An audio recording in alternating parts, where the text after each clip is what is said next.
نحمده ونصلي ونسلم على رسوله الكريم أما بعد فأعوذ بالله من الشيطان الرجيم بسم الله الرحمن الرحيم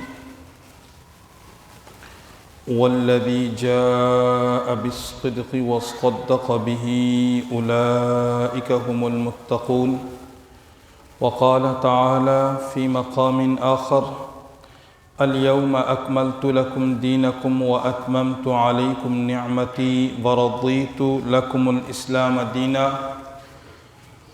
صدق الله العلي العظيم وصدق رسوله النبي الكريم الرؤوف الرحيم الأمين اللهم رب اشرح لي صدري ويسر لي أمري واحلل عقدة من لساني يفقهوا قولي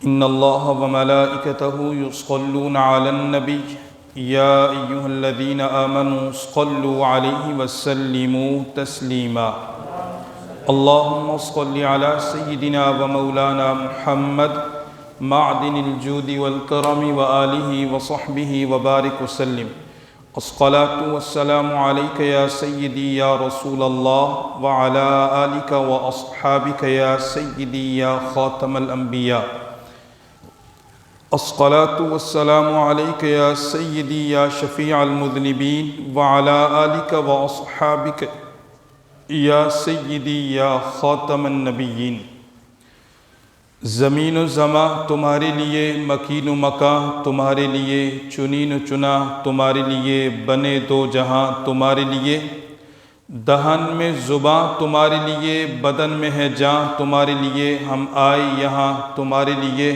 اٹھے بھی وہاں تمہارے لیے اصالت کل امامت کل سیادت کل امارت کل حکومت کل ولایت کل خدا کے یہاں تمہارے لیے اللہ تعالیٰ کی حمد و ثنا اور حضور پرنور خاتم النبیین سید العالمین جناب محمد مصطفیٰ احمد مجتبیٰ علیہ التحیت والثناء کی بارگاہ میں ہدیہ درود و سلام عرض کرنے کے بعد محتشم حاضرین و سامعین اللہ کے فضل اور اس کی دی ہوئی توفیق سے جمعۃ المبارک کے ان پرنور لمحات میں اللہ کے حضور سجدہ ریز ہونے کے لیے ہم مسجد میں موجود ہیں دعا ہے رب ذوالجلال ہم سب کی حاضری کو شرف قبولیت عطا فرمائے اسے ہمارے لیے ذریعہ نجات اور وسیلہ مغفرت فرمائے آپ کے علم ہے کہ حضور پرنور خاتم النبیین سید العالمین جناب محمد مصطفیٰ احمد مجتبیٰ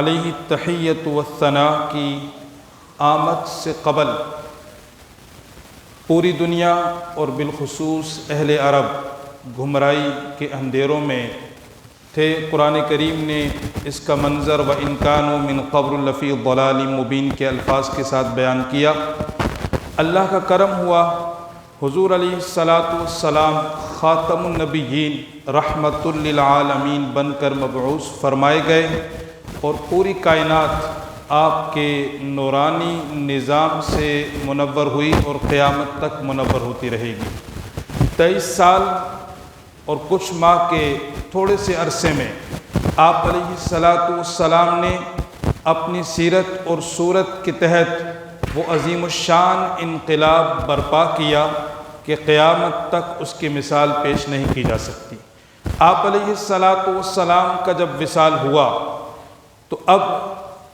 یہ ضرورت تھی کہ 23 سال کے عرصے میں جو حضور پرنور خاتم النبیین صلی اللہ علیہ وآلہ وسلم نے پیغام حق لوگوں تک پہنچایا تھا لوگوں کی تقدیریں بدل گئی تھی اب اس نورانی نظام کو اس بابرکت نظام کو اس پرنور نظام کو اس رحمتوں اور برکتوں والے دین کے نظام کو آگے کون لے کر جائے گا تمام صحابہ کرام علیہم الرضوان جن کی شان میرے پیارے مصطفیٰ نے خود بیان کی ہے اصحابی کالنجوم فبأیہم اقتدیتم اہتدیتم میرے صحابہ ستاروں کی مانند ہیں تم ان میں سے جس کی بھی اقتداء کرو گے اہتدیتم رب ذوالجلال تمہیں ہدایت کے نور سے مالا مال فرما دے گا ان صحابہ کرام علیہم الرضوان نے بالاتفاق انبیاء کرام علیہم السلام کے بعد اس پوری کائنات میں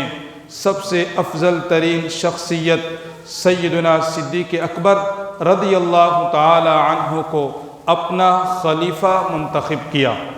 اور سیدنا صدیق اکبر رضی اللہ تعالی عنہ جہاں بہت سے منفرد اعزاز رکھتے ہیں، بہت سے حوالوں کے ساتھ وہ پہلا نمبر رکھتے ہیں، وہیں تمام کے تمام صحابہ کرام علیہم الرضوان نے انہیں اپنا خلیفہ منتخب فرما کر خلیفہ اول اور خلیفہ بلا فصل کا اعزاز بھی بخشا۔ تو سیدنا صدیق اکبر رضی اللہ تعالی عنہ جب خلیفہ منتخب ہوئے تو اس کے بعد آپ نے ایک عظیم الشان خطبہ ارشاد فرمایا۔ حضور پنور خاتم النبیین صلی اللہ علیہ وآلہ وسلم کے بعد ریاست مدینہ کے پہلے حاکم نے جو خطبہ دیا تو آپ سمجھتے ہوں گے کہ وہ کتنا بڑا خطبہ ہوگا اور کتنی بڑی باتیں ہوں گی، کتنے گھنٹوں کی نشست ہوگی۔ نہیں، صرف 8 جملوں پر مشتمل خطبہ دیا۔ کتنا؟ 8 جملوں پر مشتمل خطبہ آپ نے ارشاد فرمایا۔ تو سیدنا صدیق اکبر رضی اللہ تعالی عنہ نے خلیفہ بلا فصل اور خلیفہ اول خلیفۃ الرسول منتخب ہونے کے بعد جو پہلا عظیم الشان جامع خطبہ ارشاد فرمایا وہ آج سیرت کی اور تاریخ کی مستند کتابوں کے اندر موجود ہے۔ السیرۃ النبویہ لابن کثیر میں یہ موجود ہے، اور ابن کثیر نے کہا وہذا اسناد صحیح، کہ اس کی اسناد جو ہیں یہ بالکل صحیح ہیں۔ جلد نمبر 4 صفحہ نمبر 493 میں یہ موجود ہے۔ اسی طرح کنز العمال حدیث نمبر 14064 میں یہ موجود ہے۔ السیرۃ النبویہ لابن ہشام میں جلد نمبر 2 صفحہ نمبر 661 پہ موجود ہے۔ البدایہ والنہایہ جلد نمبر 8 اور صفحہ نمبر 89 پہ بھی یہ موجود ہے۔ عزیزان من، سیدنا صدیق اکبر رضی اللہ تعالی عنہ نے سب سے پہلے اللہ تعالیٰ کی حمد و ثنا بیان کی، اور اس کے بعد لوگوں سے خطاب فرمایا، ارشاد فرمایا ایھا الناس فإنی قد ولیت علیکم ولست بخیرکم، اے لوگو مجھے تم پر حاکم مقرر کر دیا گیا ہے، لیکن میں تم سے بہتر اپنے آپ کو نہیں سمجھتا۔ انداز دیکھیے، انی قد ولیت علیکم ولست بخیرکم، مجھے تم پر حاکم مقرر کر دیا گیا ہے، میں اپنے آپ کو تم سے بہتر نہیں سمجھتا۔ فإن احسنت فأعینونی وإن اساءت فقومونی، اگر میں اچھے کام کروں، اگر میں نیکی کے کام کروں تو میری مدد کرنا، اور اگر میں کوئی برا کام کروں تو مجھے سیدھا کر دینا۔ الصدق امانۃ والکذب خیانۃ، یاد رکھنا سچائی امانت ہے اور جھوٹ بولنا یہ خیانت ہے۔ فرمایا والضعیف فیکم قوی عندی حتی اریح علیہ حقہ انشاء اللہ تعالی، جو تم میں سے بظاہر کمزور ہے میرے نزدیک وہ طاقتور ہے، یہاں تک کہ میں اسے اس کا حق نہ دلا دوں۔ والقوی فیکم ضعیف عندی حتی آخذ الحق منہ انشاء اللہ، اور جو تم میں سے بظاہر طاقتور ہے یاد رکھنا وہ میرے نزدیک کمزور ہے تا وقت کہ میں اس سے مظلوم کا حق نہ لے لوں۔ فرمایا لا يدعو قوم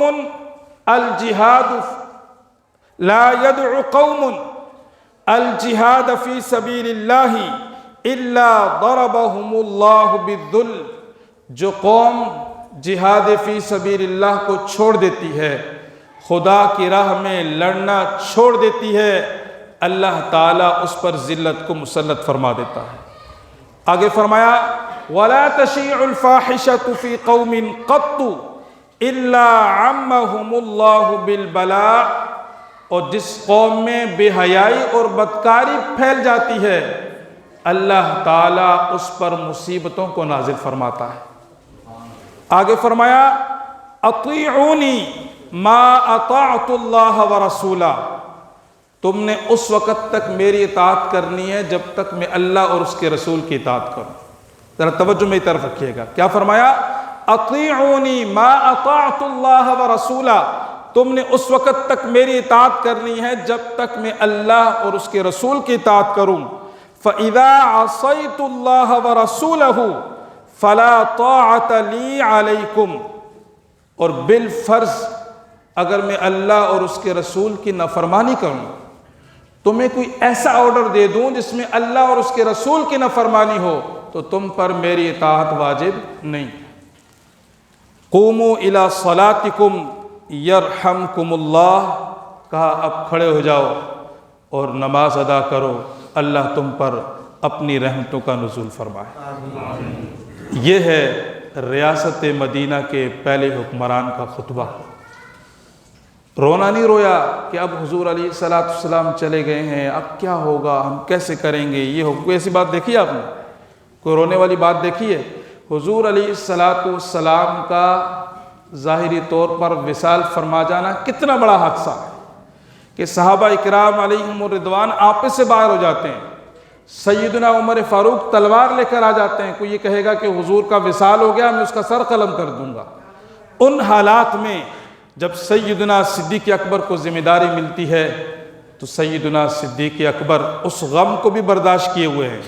حالانکہ مورخین نے لکھا ہے کہ سیدنا صدیق اکبر کی موت حضور کے وصال کی غم کی وجہ سے ہوئی۔ غم اتنا شدید تھا، لیکن آپ نے یہ خطبہ دیا، اس خطبے کے نکات میں نے آپ کے سامنے رکھے ہیں۔ آئیے ایک نظر دوبارہ ان پہ میں آپ کی توجہ دلاتا ہوں۔ سب سے پہلے آپ نے فرمایا، آپ نے اس بات کو بالکل ظاہر کر دیا کہ مجھے تمہارا حکمران بننے کا کوئی شوق، میں خلافت کا لالچ نہیں رکھتا۔ فَإِنِّي قَدْ وُلِّيتُ عَلَيْكُمْ، یاد رکھنا لوگو، میں تمہارا حاکم خود نہیں بنا، مجھے بنایا گیا ہے، مجھے یہ ذمہ داری تم نے دی ہے۔ حالانکہ دیگر مقامات پر بھی سیدنا صدیق اکبر نے فرمایا کہ میں نے کبھی سوچا بھی نہیں، نہ اعلانیہ اور نہ خفیہ میں نے اپنے رب سے کبھی ولایت اور خلافت مانگی بھی نہیں، لیکن چونکہ تم نے مجھے خلیفہ بنا دیا ہے۔ وَلَسْتُ بِخَيْرِكُمْ، وہ شخص جو پوری انسانیت میں انبیاء کرام کے بعد سب سے افضل ہے، وہ کیا فرما رہے ہیں؟ میں تم سے اپنے آپ کو تم سے بہتر نہیں سمجھتا۔ آج ہم میں سے کوئی کہتا ہے ہم سا ہو تو سامنے آئے، وہ چور ہے، وہ چور ہے، وہ چور ہے، وہ چور ہے، ایک دودھ کا دھلا ہوا میں ہوں، لہٰذا مجھے ووٹ دو، یہی ہوتا ہے نا۔ لیکن کیا فرما رہے ہیں؟ وَلَسْتُ بِخَيْرِكُمْ، میں اپنے آپ کو تم سے بہتر نہیں سمجھتا۔ آگے فرمایا فَإِنْ أَحْسَنْتُ فَأَعِينُونِي وَإِنْ أَسَاءَتْ فَقَوِّمُونِي، فرمایا اگر میں اچھے کام کروں تو میری مدد کرنا۔ اور صدیق اکبر کوئی برا کام کر سکتا ہے؟ صدیق اکبر کوئی خلاف شرع کام کر سکتے ہیں؟ نہیں۔ پھر بھی فرما رہے ہیں اگر میں کوئی برا کام کروں تو مجھے سیدھا کر دینا۔ اور آج کے حکمران اپنے 4 حلقے کھلوانے ہوں 126 دن کا دھرنا دے کر بیٹھ جاتے ہیں، لیکن ناموس رسالت کے لیے، عقیدہ ختم نبوت کے تحفظ کے لیے جب عشاقان مصطفیٰ ان کی توجہ دلوائیں تو کہتے ہیں حکومت کی رٹ کو چیلنج کیا جا رہا ہے، ہم فرانس سے دوستی کی پنگیں بڑھا رہے ہیں، یہ حکومت کی رٹ کو چیلنج ہو رہا ہے۔ صدیق اکبر تو ریاست مدینہ کے پہلے حکمران ہیں، وہ کہہ رہے ہیں اگر میں غلط ہو جاؤں تو عوام تم نے بھیڑ بکریوں کی طرح ٹرک کی بتی کے پیچھے نہیں چلنا، ریاست مدینہ کے کھوکھلے نعرے کے پیچھے نہیں چلنا کہ میں ریاست مدینہ بناؤں گا اور کام ایک بھی ریاست مدینہ والا نہیں کروں گا، بلکہ اگر تم سمجھو کہ میں غلط ہوں تو عوام کی ذمہ داری ہے وقت کے حکمران کو سیدھا کرنا۔ یہ خود کون فرما رہے ہیں؟ سیدنا صدیق اکبر۔ کیا آج کے حکمرانوں کے اندر یہ جرت ہے یہ جملہ وہ بول سکیں کہ ہم غلط ہوں تو آپ نے ہمیں سیدھا کرنا ہے؟ نہیں، کوئی احتجاج کے لیے آ جائے تو وہ اس پر ظلم کی انتہا کر دیتے ہیں، طاقت کا بے دریغ استعمال کرتے ہیں۔ دیکھتے ہی نہیں ہیں یہ ہمارا مسلمان بھائی ہے، یہ پاکستانی ہے، یہ پاکستانی شہری ہے، نہیں، گھٹنوں کے بل بیٹھ کے سینوں میں اور سروں میں گولیاں مارتے ہیں۔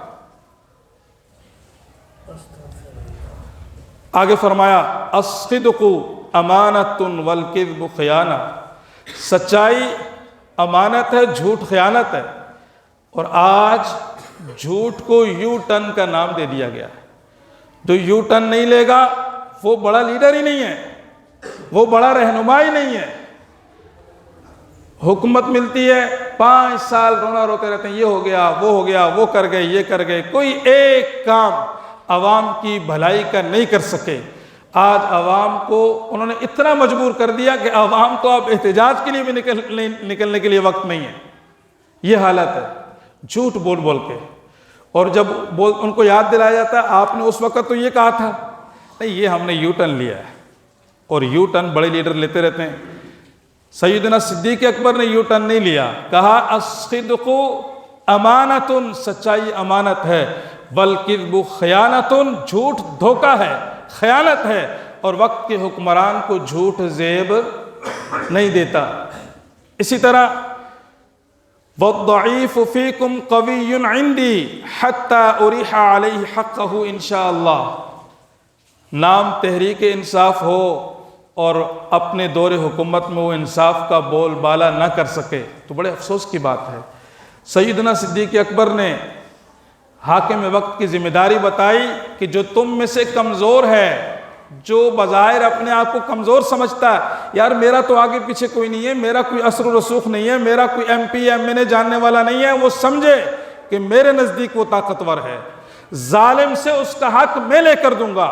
اور جو اپنے آپ کو چودھری فن خان بڑا سمجھتا ہے، طاقتور سمجھتا ہے، تو وہ جان لے میرے نزدیک وہ کمزور ہے، اس وقت تک کہ جب تک میں مظلوم کا حق اس سے چھین نہ لوں۔ حاکم وقت کی بنیادی ذمہ داری ہے عدل و انصاف کا نظام قائم کرنا۔ اور آج ہمارا ملک عدل و انصاف کے حوالے سے کس نمبر پہ آتا ہے؟ شاہ رخ جتوئی، ریمنڈ ڈیوس اور دیگر ایسے کیسز کہ تحفظ ناموس رسالت کا قانون بنا ہوا، آج تک ایک بھی مجرم کو سزائے موت نہیں دی گئی، اس پر عمل نہیں کیا گیا، سنائی گئی، عمل نہیں کیا گیا۔ اور باقی جب بھی کسی کے تھانے میں کوئی مسئلہ ہوتا ہے، کوئی ٹریفک پولیس والا بھی پکڑتا ہے تو لڑکا موبائل نکال کے پہلے کال کرتا ہے، یہ لیجیے اس سے بات کریں، یہ ہمارا انصاف ہے۔ پھر ہم کہتے ہیں کہ ہمارا معاشرہ اچھا نہیں ہوگا۔ ہر خطبے کے جمعے میں آپ کیا سنتے ہیں؟ ان اللہ یأمر بالعدل والاحسان، یہ آیت آتی ہے تو ہم سمجھتے ہیں خطبہ ختم، ہم تو سمجھتے ہیں نا خطبہ ختم ہو گیا، یہ نہیں سمجھتے کہ اس آیت میں اللہ کہتا کیا ہے۔ یہ آیت خطیب ہر جمعے کو سناتا کیوں ہے؟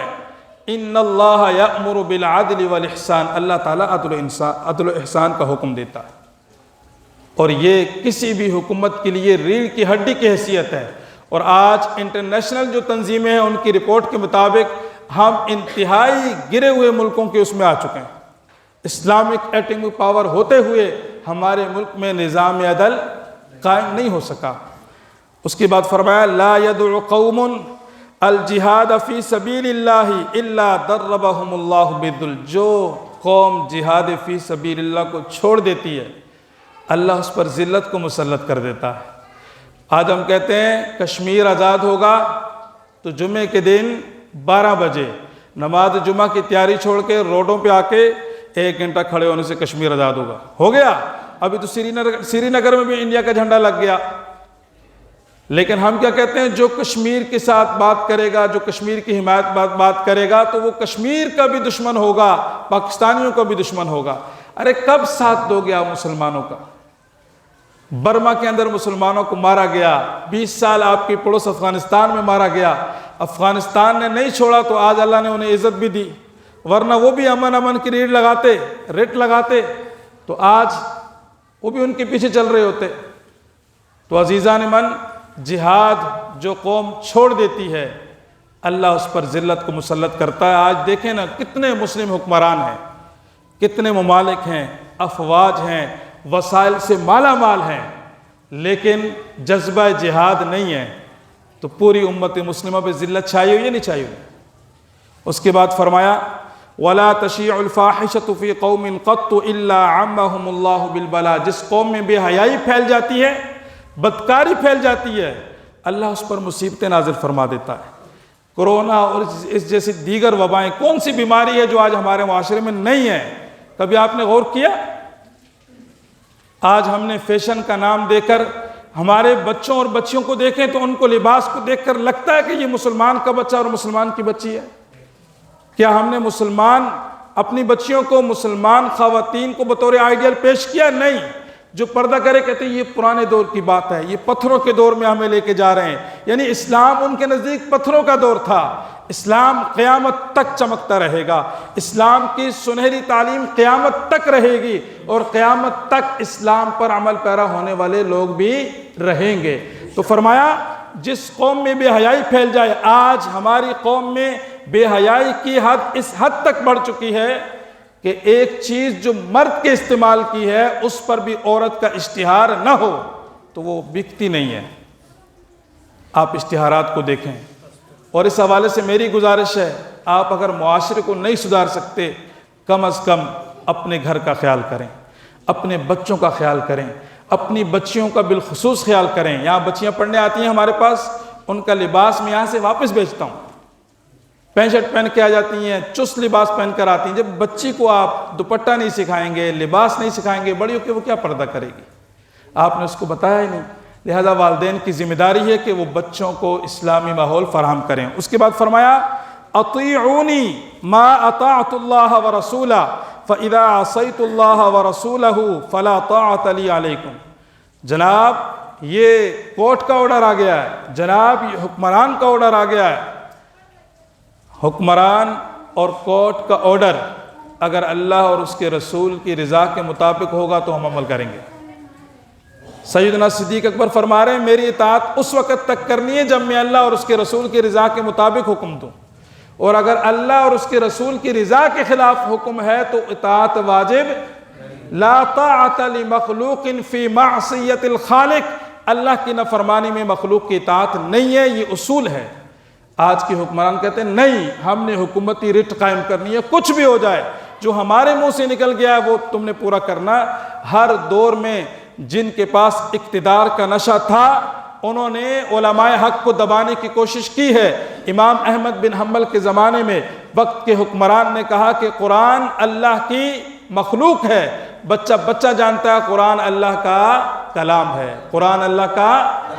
اب وقت کے حکمران کا مذہب بن گیا قرآن اللہ کی مخلوق ہے، اور جبے کبے والے موٹی پیٹ والے مولوی مل جاتے ہیں جو وقت کے حکمرانوں کے ساتھ کھڑے ہو جاتے ہیں، لوگ ان کو دیکھ کے سمجھتے ہیں ماشاءاللہ اتنے بڑے عالم دین، اتنے بڑے عالم دین کے ساتھ کھڑے ہیں۔ یہ وہ مولوی ہوتے ہیں جو چائے کی پیالی پہ اپنا ایمان بیچتے ہیں، یہ وہ مولوی ہوتے ہیں جو امام حسین کے خلاف بھی فتویٰ دے دیتے ہیں، جو امام احمد بن حنبل کا بھی ساتھ چھوڑ دیتے ہیں، جو متعدد الف ثانی کا ساتھ چھوڑ دیتے ہیں، جو فضل حق خیر آبادی کے بھی خلاف کھڑے ہو جاتے ہیں۔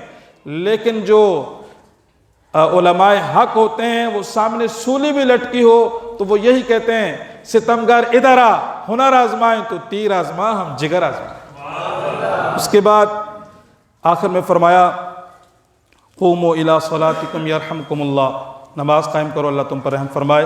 سیدنا صدیق اکبر کا خطبہ میں نے آپ کے سامنے رکھا ہے، اس میں عوام کی ذمہ داریاں بھی ہیں، حکمران کی ذمہ داریاں بھی ہیں۔ میری آپ سے گزارش ہے، سیرت کی کتابوں میں یہ خطبہ موجود ہے، اس کو گھر جا کے آپ ضرور پڑھیں۔ اللہ کریم ہمیں بھی اپنی ذمہ داریوں کو سمجھتے ہوئے، اور آج کیا کہا جاتا ہے مسجد میں سیاست کی بات، مسجد کی سیاست کی بات، مجھے یہ بتایا نا یہ خطبہ سیاسی ہے یا نہیں ہے؟ یہ میں نے لکھا ہے، علامہ خادم حسین رضوی صاحب نے لکھا ہے۔ کس کا ہے یہ؟ سیدنا صدیق اکبر کا پہلا خطبہ ہے، اور سارا کا سارا سیاسی ہے۔ اور آج آپ مولوی صاحب کو کہتے ہیں سیاست کی بات ہی نہیں کرنی۔ بس ہم جو چودھری جو محلے کے بڑے ہیں، ملک کے بڑے ہیں، ہمیں سورہ اخلاص پڑھنا نہیں آتی، دعائے قنوت نہیں آتی، نماز کا پتہ نہیں ہے کتنی رکھتے ہیں، ہم جو کرتے رہیں اس پہ آپ نے اس طرف نہیں چھیڑنا۔ حالانکہ اسلام پیارا مذہب ہے، کامل مذہب ہے، اور اس میں پورا نظام ہے، صرف عبادات کا نام اسلام نہیں ہے، نظام کا نام اسلام ہے۔ اللہ کریم مجھے اور آپ کو اسلام کی حقانیت کو سمجھتے ہوئے اپنا کردار ادا کرنے کی توفیق عطا فرمائے۔ اپنے آپ کو صحابہ کرام کے نقش قدم پہ چلنے والا اگر ہم کہتے ہیں، ہم سمجھتے تو سیدنا صدیق اکبر بھی سیاسی تھے، عمر فاروق بھی سیاسی تھے، عثمان غنی بھی سیاسی تھے، مولا کائنات بھی سیاسی تھے، اور حضرت امام حسن بھی سیاسی تھے، اور جن کا ہم نے کلمہ پڑھا انہوں نے بھی ریاست مدینہ قائم کی ہے۔ تو لہٰذا ہمیں بھی اسلام کے نام پر حاصل ہونے والے اس ملک میں دین اسلام کے نفاذ کے لیے اپنا کردار ادا کرنا چاہیے۔ خود سراپا نور بن جانے سے کب بنتا ہے کام؟ تجھ کو اس ظلمت کدے میں نور پھیلانا بھی ہے، حق نے کر دی دوہری دوہری خدمتیں تیرے سپرد، خود تڑپنا ہی نہیں اوروں کو تڑپانا بھی ہے۔ نعرہ تکبیر، نعرہ رسالت، تاجدار ختم نبوت۔ جب حضور کی ختم نبوت کا نعرہ لگائیں نا ذرا محبت کے ساتھ لگایا کریں، تاجدار ختم نبوت، تاجدار ختم نبوت، من سب نبیًا، من سب نبیًا، گستاخ رسول کی ایک ہی سزا، گستاخ رسول کی ایک ہی سزا۔ میں کہوں گا گلی گلی نگر نگر، آپ نے کہنا ہے ابو بکر ابو بکر، گلی گلی نگر نگر، گلی گلی نگر نگر، گلی گلی نگر نگر، میں کہوں گا نگر نگر گلی گلی، آپ نے کہنا ہے علی علی علی علی، نگر نگر گلی گلی، نگر نگر گلی گلی، نگر نگر گلی گلی۔ ہم مولا کائنات کے بھی ماننے والے ہیں اور صدیق اکبر کے بھی ماننے والے ہیں۔ لبیک لبیک لبیک یا رسول اللہ، لبیک لبیک لبیک یا رسول اللہ، لبیک لبیک لبیک یا رسول اللہ۔ انہیں جانا انہیں مانا، نہ رکھا غیر سے کام، للہ الحمد میں دنیا سے مسلمان گیا۔